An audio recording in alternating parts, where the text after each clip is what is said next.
Really sad spectacle playing out around the country this weekend as the Democrats held a rally to protest a monarchy that doesn't exist. That was embarrassing. We're going to talk about it on a really goofy episode of the show. And to be clear, this is a show that aims to unite the country. Yes, I'm a Republican, but I'm also a 48-year-old man who plays video games. I lock my keys in the car twice a year.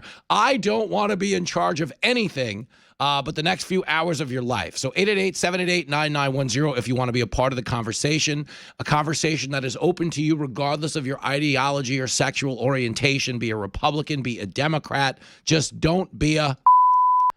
Now, as far as the No Kings thing goes, man, yo.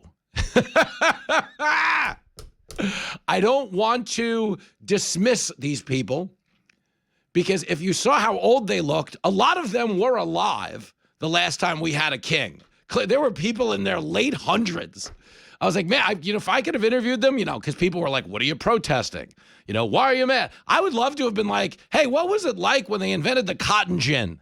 Was that crazy? Did that change your senior year of high school at all? I mean, when the Democrats said they needed new blood, like they truly meant new blood, like transfusions, it was bad. To borrow from old parlance, I've seen younger faces on money. Come on, Jimmy. So do I think it moved the needle politically? Not even close. And that's my frustration. It's like if you're going to get out there and you're going to ask people to do something, it should be in pursuit of something they can achieve. What does that mean, Jimmy? Can you do that in English? And I can. You're in luck because it's Monday.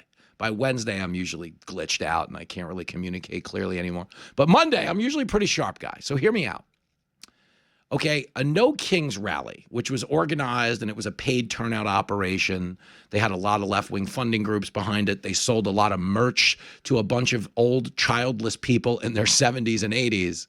But they were there in an effort, okay, to stop something that isn't actually happening. Meaning, do we have a monarchy?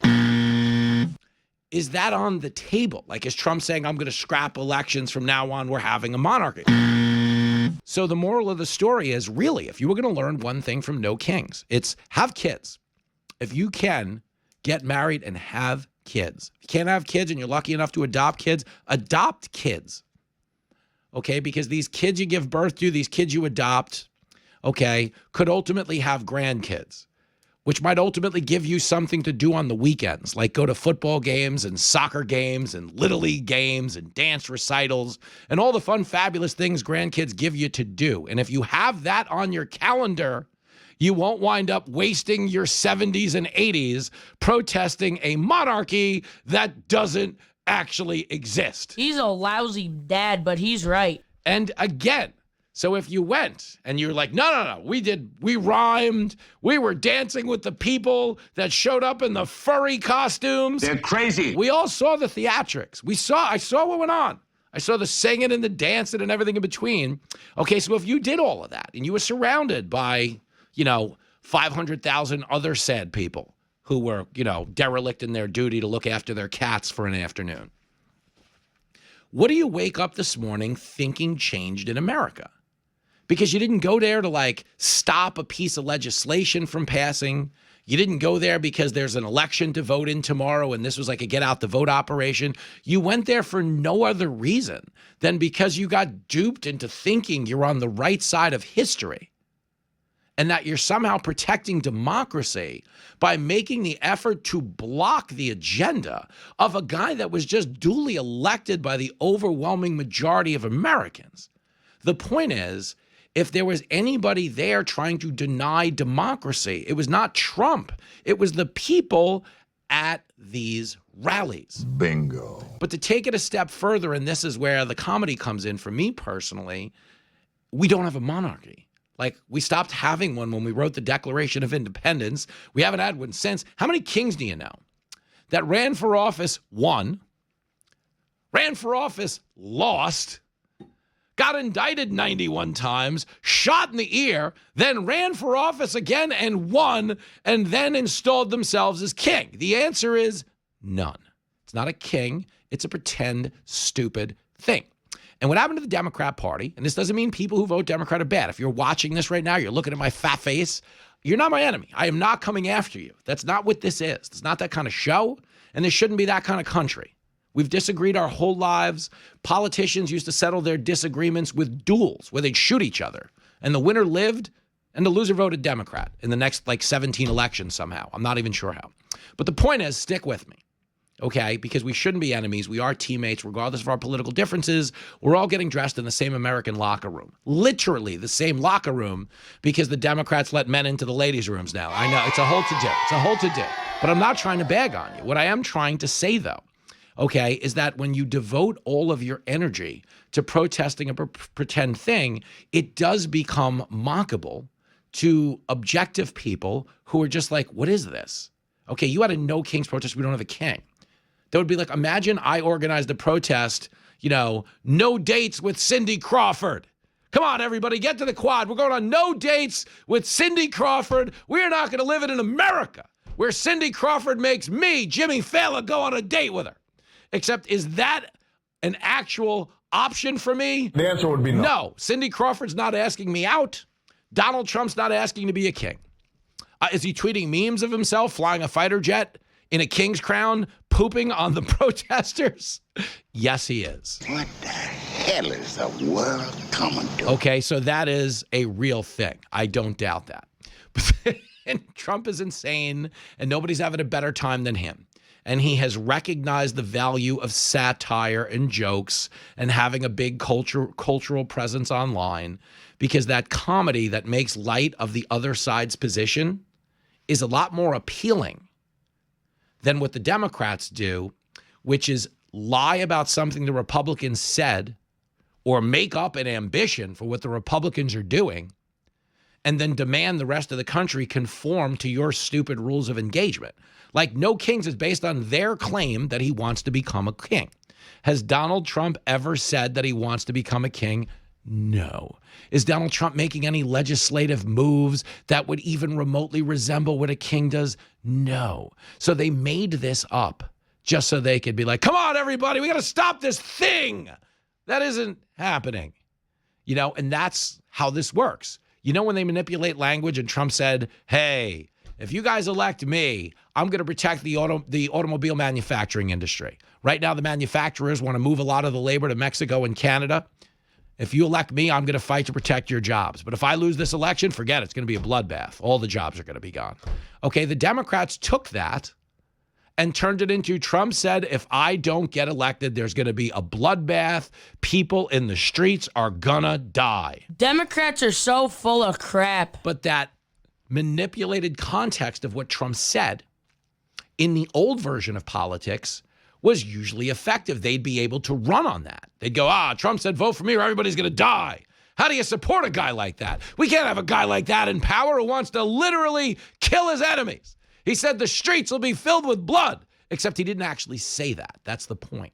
It's like Trump saying there's fine people on both sides because he never condemned the neo-Nazis and the white nationalists in Charlottesville. They ran on that forever because people who are decent people, you might be watching this right now, you might be a decent person. Okay, decent people don't want to associate with a guy who says there's fine people supporting neo-Nazis and white nationalists, except Trump didn't say there were fine people supporting neo-Nazis and white nationalists. He said they should be condemned totally. And you had people, and I'm not talking about the neo-Nazis and the white nationalists, because they should be condemned totally. Totally. Okay, but the Democrats got on TV and did something that was a very manipulated version of what I just played you. In spirit, he's with what he calls the fine people among the ranks of the Nazis. Very fine people on both sides during Charlottesville. Him saying there's some fine people among neo-Nazis. The president of the United States said there were some very fine people. Oh, my goodness gracious, Lord almighty. The media is a bunch of losers. Are they ever? Because, again, I just played you what he said. But the reason they cheated the angle is for a long time, it was really effective to get out there and cater to this intellectually lazy crowd that could just be spoon-fed a little bit of self-righteousness. Hey, you're better than that guy. You're better than those people who vote for that guy. Those crazy neo-Nazi white nationalists that Trump loves so much. And none of them even ever bother to watch the clip and see that what I just played you is the truth. You dig? And it worked for a long time. Whether you were calling somebody a racist, a misogynist, or a transphobe, or anything in between, it was effective for a long time. That's why they started canceling comedians just the same. It's because if you control the language, you control the people. But what's happened to the Democrats over the course of the last 2 years is they no longer control the language. When Elon Musk bought Twitter and opened up the lanes of free speech, and they were no longer throttling conservative views, jokes about Democrats, memes about Democrats, the culture war radically shifted in favor of the Republicans because they were the ones having the truly good time. They were the ones advancing policies that attempted to solve real problems instead of protesting an imaginary one. Like an example, the number one issue in both parties, in this past election was securing the southern border and our problems related to mass migration. That was the number one issue in every poll. Since Trump has gotten into office, what has he done? He secured the border. All-time record level of low border crossings. We don't have any. Okay, mass deportation, something supported with a majority in both parties, being heavily enacted. What are the Democrats actually doing? They're protesting an imaginary king. While Trump takes on the number one issue facing the country, the Democrats are out there protesting the very policies that are meant to address the number one issue in our democracy. So this is not a king being like, yeah, I'm going to go do some king stuff. You guys are on your own. This is a guy doing exactly what he was elected to do, trying to follow through on it. Okay, here is Trump asked about it on the flight back from Mar-a-Lago yesterday. Clip 1. I think it's a joke. I looked at the people. They're not representative of this country. And I looked at all the brand new signs paid for, I guess it was paid for by Soros and other radical left lunatics. It looks like it was. We're checking it out. The demonstrations were very small, very ineffective, and the people were whacked out. When you look at those people, those are not representative of the people of our country. Mr. President, besides San Francisco... By the way, I'm not a king. I'm not a king. I work my ass off to make our country great. That's all it is. I'm not a king at all. He's not a king. He's not a king at all. He said he's working his ass off to save this country. And to be clear, you cannot call into this show and point to a president that worked harder than Trump. You know, unless you're talking about the efforts Bill Clinton made to get girls' phone numbers when Hillary wasn't around. This is not okay. But the point is, Trump is out there solving real problems. The Democrats are protesting pretend ones. And for a long time, this playbook worked for them. Create the problem and solve it at the same time. Okay? Do you remember when Biden ran on, this is a battle for the soul of our nation? And I was like, hey, what do you have to show for this if we win this pretend battle for the soul of our nation? Does it help with bills? Does it help with groceries? Does it bring down your insurance? No, none of that. Okay? Because it was no deliverable. And that's the same problem they're faced with now. Okay? You're protesting against not having a king. Okay, but we already don't have a king. So if you showed up yesterday and you put on your furry costume and you thought you were telling a bunch of funny jokes about Trump, you woke up today realizing the joke was on you.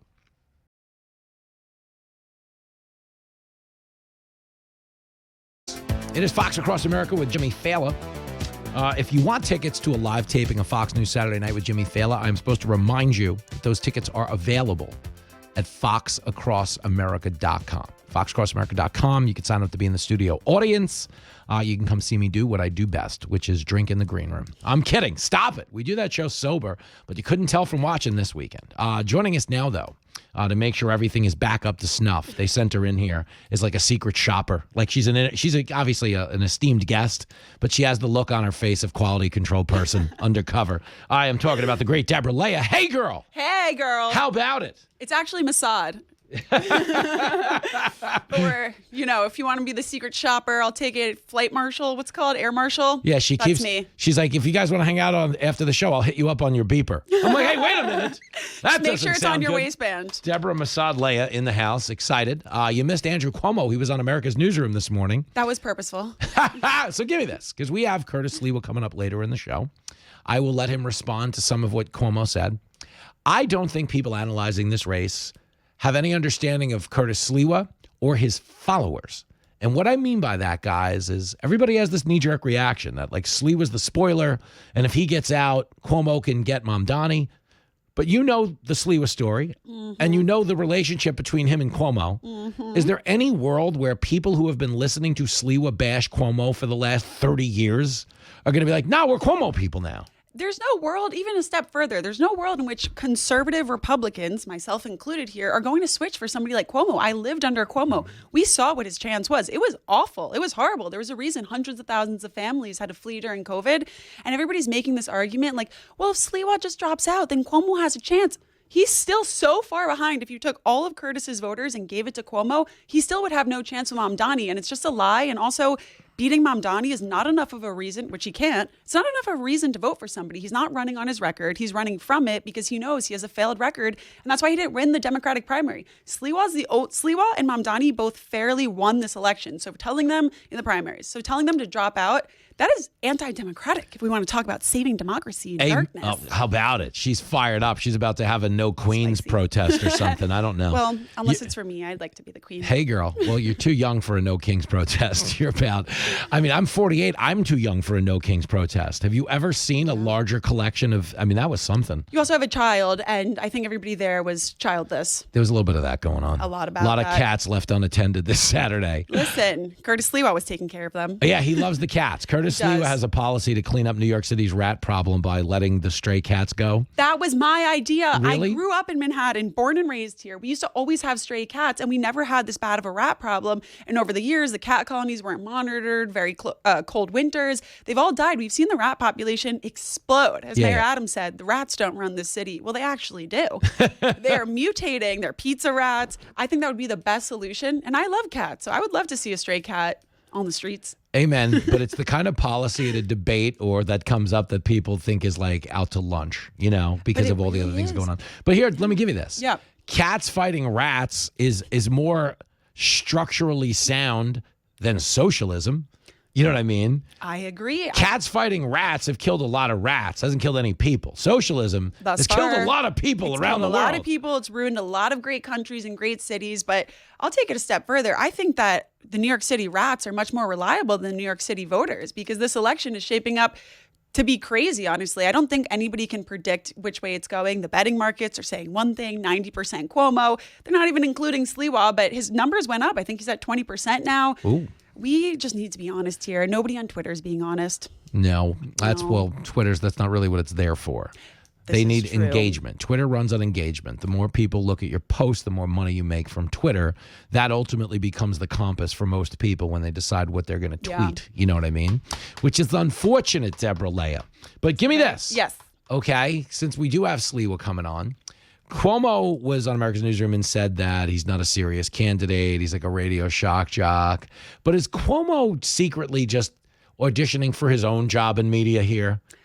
I mean, I don't know if he could get one after his brother was disgracefully fired from CNN for collaborating with him, but I don't even know what he's shooting for at this point. How many times does somebody have to fail? It's like a Kamala Harris run. She just wants to fail and fail and fail and keep trying for new things and continue to fail. Cuomo he had to step down from governor. I feel like that on its own. That's a weird one. Is disgraceful. He gave us Kathy Hochul, cashless bail. He's given us all our problems. Why does he still need to run for office? Who does he think he's saving? Where does he think these secret votes and supporters are coming from? You know what I think a lot of it is? We're talking to the great Deborah Leah. Her words, not mine. I'm kidding. She's fantastic. I paid him to say that. Yeah, I actually she did. threatened him to say that. She threatened. She came by. That Mossad reference said, I'll she show dropped. pictures of what you do in the green room. Yeah, well, that's not a problem. What I did on the air this weekend is more of a problem than what went on in the green room. Not as bad as what I did on Twitter yesterday. Oh, no. Hold on. I had another one for you. I was thinking about this earlier. The Mamdani thing, because I do want to talk about him specifically, so as much as we've talked about the other people. Same. I know. I saw the last debate. I know we have another one coming up this week. What is the end game for the Mamdani voter? Meaning there are a lot of people that are probably young and believe some of this, but there are other people voting for him. Why? What is it? You're young. You know how this, what is it? I mean, purely from a consulting perspective, because we know how I feel personally about Mamdani, his campaign, in my 25 years of life, it has been the greatest campaign, from marketing to the messaging, the branding, TikTok, Hot Girls for Zoran. Every single thing he's done has been the most brilliant marketing campaigning I have seen in my lifetime, aside from President Trump, of course. Trump 2016, Trump 2028. There it is. But aside from that, it's brilliant. He had the initial TikTok strategy that blew him up before the primaries. We've told people for so long they didn't want to listen to us. TikTok is the way to reach young voters. Once he had that block, it becomes a monster in itself, where once you have these young supporters, they want to repost your clips. They want to make edits.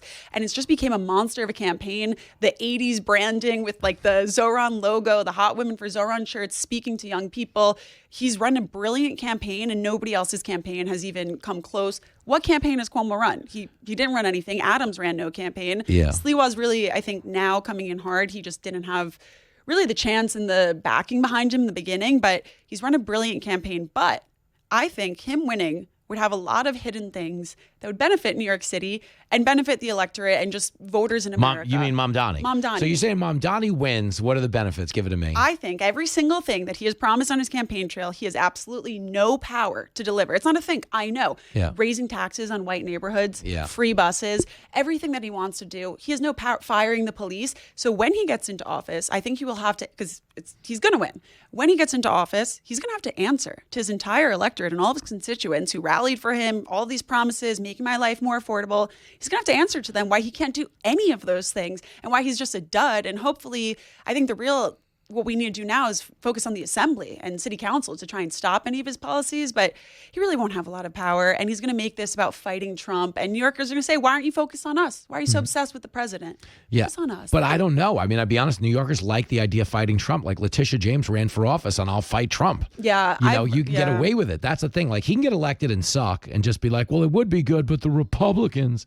And this town is so petty because the people who vote for him aren't actually affected by anything going on in the city. Rich people are voting for him. We saw that in the exit polls, Yeah. Upper East Side. Yeah, the Upper East Side. Private so security. They pulled the lever and ran off to Greenwich. They pulled the lever and went out to the Hamptons. Yeah. So it's almost like I think they'll be more forgiving. Like, my concern is that, they were saying like, well, Trump kind of wants him to win so they can run against socialism in the midterms.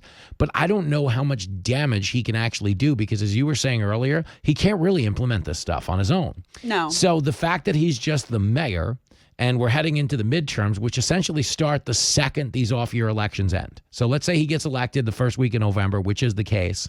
By January, the midterms are underway. And he hasn't even been sworn in yet. There's not going to be like this overnight collapse of the city. Yeah. So I don't get the calculus. I think the calculus should be try to help Sliwa win. Yeah. And if you lose, but at least you fought a good faith battle on behalf of your party. I mean, that's where I'm at right now. That's why after the 2 questions into the debate, I was like, I'm absolutely throwing my weight behind Sliwa. He's the only candidate on the stage who's, one, actually lived in New York City. Mamdani's been here for 6 years. Cuomo was living in the suburbs his entire life. When he said that his rent was $7,800, I was like, did you just rent an apartment for this election? Because there's no way a man of Cuomo's stature is paying $7,800 gets you a 1-bedroom in a nice apartment in Manhattan, okay? He has daughters, he has a wife. Like, there is no way that that's a huge apartment that he would live in full time. But that is very interesting. I don't think that he would have enough time, but we have to stop. I'm not the ones blaming it. I'm the ones defending Sliwa. But the people on Twitter that are blaming Sliwa for giving us Mamdani are just completely inept and unaware of what's happening in politics in general. This is not just in the last 3 months. The assembly has been pushing this. All of these policies already exist. Zoran's policies and ideology are the entire courts in New York. Like, this is coming whether we elect him or not. Yeah. And this was the product of many years. The AOCs, the Rashida Tlaibs, the Ilhan Omars, they've been waiting to run a socialist candidate. Bernie Sanders running for president. Zoran praised him in the debate. He's like, that's my role model. This has been building for many years, and this is part of our education system, the bias in the media. It's all connected. So people that want to blame Sliwa, saying that he's the spoiler candidate when he's the only one who's consistently shown up for New Yorkers when it wasn't easy and it wasn't convenient, I think it's pretty disgusting, honestly. Wow. Tough talk from Deborah Leah. It's usually a slightly more upbeat segment. She's not having it. I came in with the hammer. We have 2 weeks. What people fail to understand, and especially the people on Twitter right now, I don't think they're real Republicans. Anybody can call themselves a Republican. You can vote Republican. Great. We love that. I'm a conservative ideologically, and I fall on the ideological spectrum on every issue nearly. I fall conservative. And so I'm not going to just switch up I would rather vote for somebody I can sleep with at night. We're the only ones that have to live with that's hot. Whoa. Well, good news for you, Curtis. Whoa. That sounds like Oh, my wife God. number 6 is Sheesh. coming. See, this is why I need PR training. This is how you know I've never had any formal media training. She didn't mean it that We way. have to sleep with our decisions at night. And Fair. I'm the only one who has to answer to my decisions. And I'm the one that when I'm going to sleep at night, I have to answer to all the decisions I've had to make in my life. And I would rather sleep peacefully at night knowing I didn't compromise my values, because no one can answer me this. And maybe you can, Jimmy, but I know you're not on this side. If everybody who's a diehard Sliwa fan and a true Republican votes for Cuomo and he still loses, Yeah. I compromise my values for what? I ruined my Republican-only voting patterns for what? For nothing. That's a great point. So I'm the one that has to answer to myself. I'm not going to compromise my values. And I still have to hear one reason why I should vote for Cuomo, as if he's not a far left Democrat. There's that. He is literally a radical. Yeah, no, he's not ideal. And he's, trying to present himself as if he's like an appeal to sanity, but he wasn't. We know that. Yeah. You know what? But listen, say what you want about Cuomo. He held some of the best strip poker games we've ever seen up there in Albany. Albany was rocking when Cuomo was in office. You're He like, can move back there after this election's over. my brother got married up there. My brother Mike lives up there. And I was up there for the wedding. It was right after things like reopened post-COVID, when he was taking a victory lap over his handling of the pandemic in the middle of the pandemic, which Slapping was fascinating. fannies and killing grannies. Oh, she's ready. If you don't get a job on the Sliwa campaign now. I'm doing it all for people are like, how much are they paying you? I was like, it's the opposite. I'm not getting paid by the Cuomo campaign because I won't accept money to compromise my beliefs. Damn right. She is, listen, a very principled woman in our studio today. I try. I had no idea the level of defiance. I feel like I'm watching a Tish James. I will not surrender. The more you tell Republicans to not do something, the more we want to do it. And that's Amen. what these fake Republicans on Twitter don't understand. If you want to identify as Republican for your own personal, just feel good and sad and stop the tears at night, good for you. But if you're willing to go out to bat for somebody like Andrew Cuomo, who is diametrically opposed to every single conservative value under the sun, every constitutional value, you're not a Republican. And you telling us to switch, that's only making us want to do it more. Have they never understood that Republicans don't get along well with authority? That's kind of our whole thing. Whoa. She's fought the law, and the law lost. Deborah Leah. I'm sad we got to go. I want to see who else you'll call out next. Follow her on Twitter. She might insult you. I might join the UFC fight on the White House lawn. She's going to be fighting on the White House lawn. She's Keep fighting going like this. Ronda Rousey or somebody. Me versus AOC. Who are you betting on? Bet on Kalshi. There it is. Good stuff. I'll see you soon, baby. The best. See you soon. Bye-bye.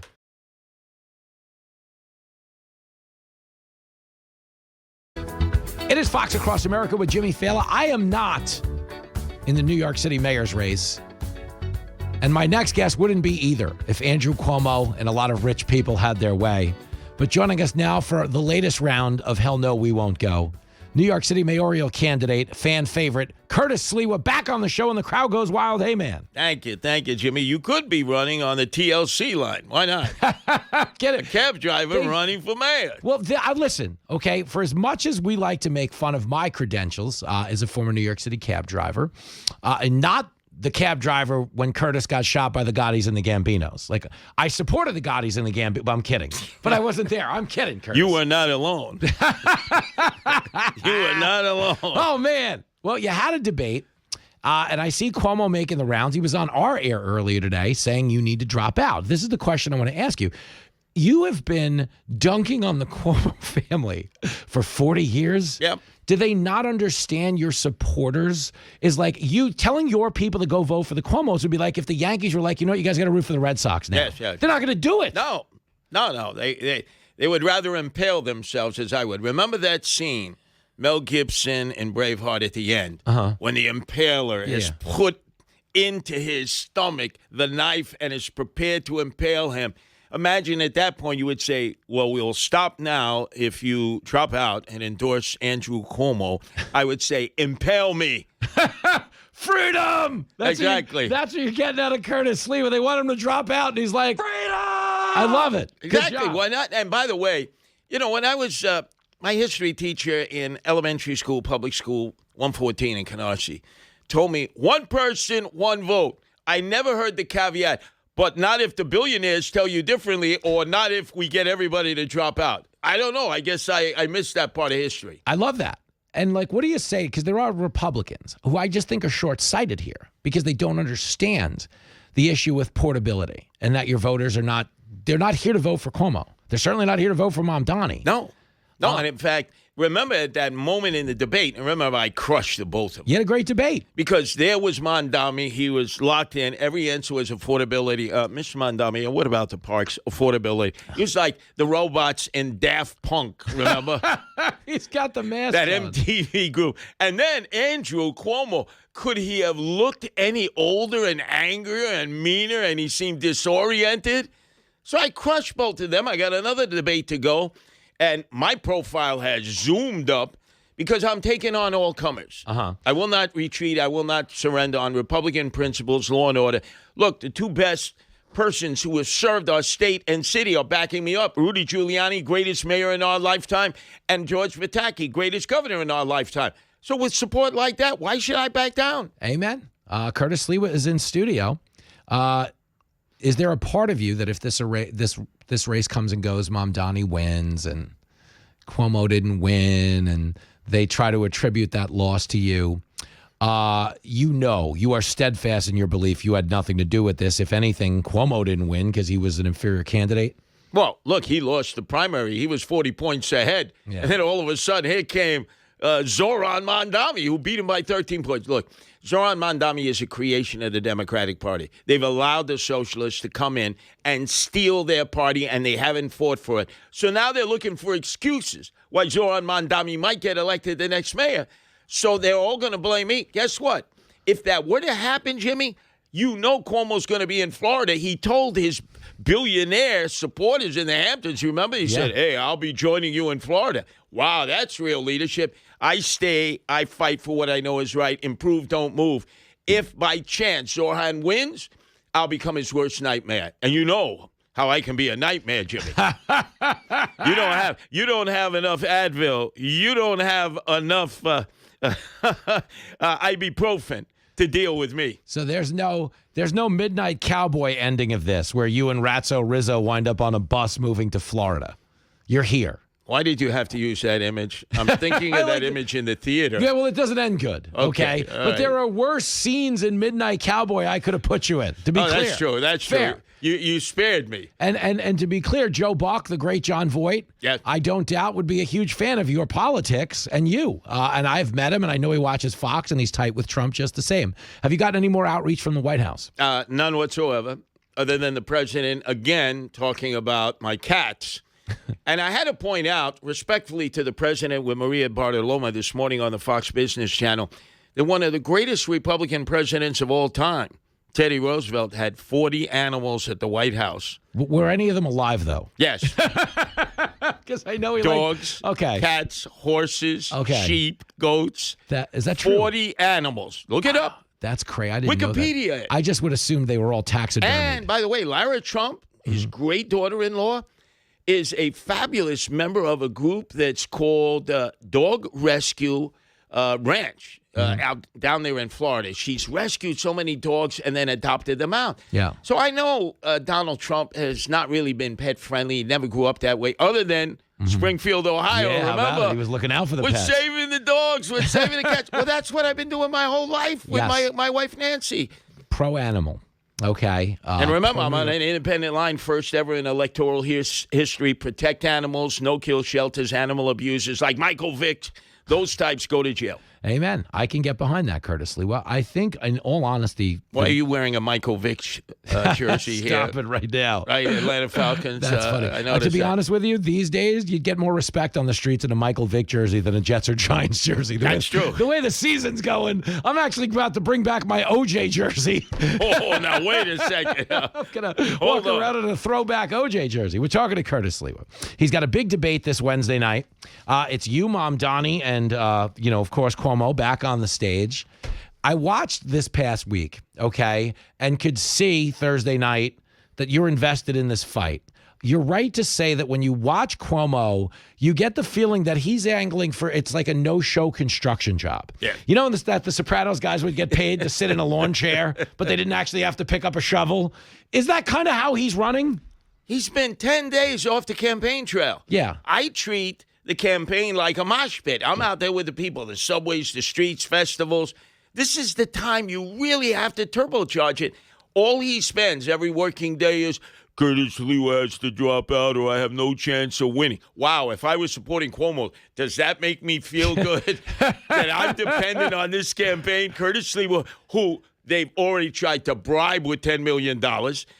They've threatened to kill him and his wife. He now has armed security, retired NYPD officers he's never had before. And all the billionaires are ganging up against me. And he has told you he's not dropping out. So, Cuomo, go run a race. Get your voters out. Campaign. Okay, and I think is what you're saying. Let me ask you this. If you don't win the race, is there a part of you that's going to wish you took the $10 million? No. Look, I came into the world ashes to ashes, dust to dust. I was never motivated by money. And I guess the billionaires, that's their only motivation. But, they've mucked this up from the beginning. I mean, think of it. What did they do first? Oh, Cuomo, he's the Messiah. And then when he collapsed the Soren Montami, they ran over with all their millions to who? Eric Adams, who's one and done. And now they run all the way back to Cuomo. Jimmy, they give me vertigo. These billionaires, they may know Wall Street, they know may hedge funds, but they don't know the streets, and they don't know the people, and that's why they're so out of touch. And one thing I can tell you they don't know is politics. Yeah, no, I'll give you that, man. Look at that Ackman guy, right? Every day he's tweeting. He even suggested maybe there be a coin course, like, it's the start of an NFL game. Well, let me ask you this, okay? Thinking a little bit deeper about billionaires and billionaires trying to get you out of the race. Is there a part of you that wonders if they're not getting you out of the race because they think it'll help Cuomo win? They're getting you out of the race because they think it'll help Mamdani win? Meaning, is there an aspect to this that they want Mamdani to win, and that's why they want you to see, the race? Jimmy, you have a very nefarious mind here. That's what goes on. And there are Republicans out there, obviously, who would think that way, but that's not me. No. And so I'm not going anywhere. Look, they had a chance to beat me in a Republican primary. They never stepped up. Yep. So now they're going to complain with 15 days left to go. Too late. You don't have enough time. And let me give you something else. If Cuomo hasn't convincingly made the case on his own, you leaving the race doesn't make it for him. You know what I mean? Like, really think about that. Well, his biggest problem, I've said this consistently, Jimmy. He's been slapping fannies and killing grannies. There it is! Remember the Alamo! He cannot get over that. He refuses to apologize. Remember, I turned to the debate and I said, come on, Andrew. 13 women made this up about you, including a state trooper. Yeah. Nobody believes that. No, by the way, we're paying out on those sexual harassment charges to the tune of $60 million. Listen, we're paying. All right, listen, if I have to wake up in New York where we have a Mayor Sliwa, is Letitia James keeping her job? Oh, let me tell you, she is. But first thing I'm going to do is take your medallion. Jimmy, I am taking your medallion. You may end up driving a gypsy cab in the South Bronx. Well, the joke's on you because that chair you're sitting in is worth more than my medallion these days. That's true. Well, go out and get a Dunkin' Donuts franchise, build back all your collateral and equity, and you could end up being an oligarch and own 100 medallions that are worthless now. That's where the action is. There was a time when those taxi medallions were worth $1.1 million. When I started driving a cab, they were $1.1 million. They're lucky to crack 150,000 right now. Oh yeah, all the Ukrainians and Russians, they owned all the medallions. Yeah. Now they dropped them faster than crime coin, aka Bitcoin. Sliwa, you still got it. So what do we have to look forward to with 1 minute to go? Wednesday night we get a big debate. It's the three of you back on stage. What's the plan? Well, my opening remark. I'm entitled to an opening remark, which means they can't forget me like NBC did. For the first 10 minutes, they treated me like a person of no consequence until I was a roller derby guy and basically elbowed my way up. Yeah, you did. I'm going to look at Andrew Cuomo and I said, Andrew, I'm not dropping out of this race. Why don't you go out there and campaign and do what politics is about? Get your own votes. Yeah. Let me make it perfectly clear. I'm in it to win it. And I've got really pumped up volunteers out Let's there. go. Sliwa is pumped up. I love that. And listen, you can offer Cuomo a job running a Hooters. He'd love it. In fact, Jimmy, you can lead the motorcade, Sliwa for mayor, right down the Grand Central Parkway, down the Van Wyck. I'm driving in the inaugural parade. Did you hear that, America? Good luck, my man. And Thank you. Godspeed the rest of the way. We'll see you back here soon. Show's over. Pay up. Get out.